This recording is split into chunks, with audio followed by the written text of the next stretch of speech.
అందరికీ నమస్కారం. యూట్యూబ్ ఛానల్కి స్వాగతం. ఫ్రెండ్స్, ఇప్పుడే అందిన వార్త ప్రముఖ రచయిత కన్నుమూత అంటూ వార్తలు అయితే వస్తున్నాయి. మరి దాని గురించి వీడియో చేయడం అనేది జరుగుతుంది. ఫ్రెండ్స్, వీడియో చూసే ముందు దయచేసి సబ్స్క్రైబ్ చేయండి. ఫ్రెండ్స్, సబ్స్క్రైబ్ చేయడంతో నేను చేసే ప్రతి ఒక్క ఇన్ఫర్మేషన్ అనేది మీకు నోటిఫికేషన్ రూపంలో వస్తుంది. ప్రముఖ రచయిత, కవి, సైనికుడు, న్యాయవాది అయిన కాటూరి రవీంద్ర త్రివిక్రమ్ కన్నుమూశారు. విజయవాడ కృష్ణలంకలోని ఇంట్లో బుధవారం వేకువజామున గుండెపోటుతో మరణించారు. ఇతనికి ఒక కుమార్తె, ఇద్దరు కుమారులు ఉన్నారు. 1944లో పుట్టిన కాటూరి హైదరాబాద్లోని ఉస్మానియాలో ఉన్నత విద్యను పూర్తి చేసి 1963లో వైమానిక దళంలో చేరారు.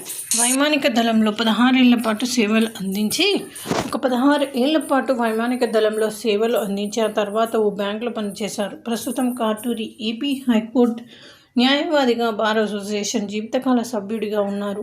అలాగే జీవితస్థాయి వినియోగదారుల ఫెడరేషన్కు వ్యవస్థాపక అధ్యక్షునిగా కూడా వ్యవహరిస్తున్నారు.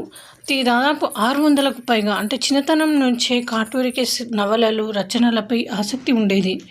దీంతో 11 ఏళ్ళు ఉన్నప్పటి నుంచే కథలు రాయడం ప్రారంభించారు. ఈయన రాసిన మొదటి కథ 1974లో ప్రచురితమైంది.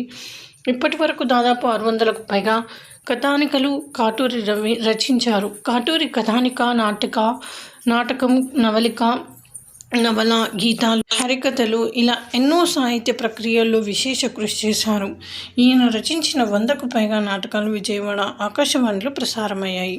సో ఇది ఫ్రెండ్స్ వీడియో కనుక నచ్చినట్టయితే లైక్ చేయండి, షేర్ చేయండి,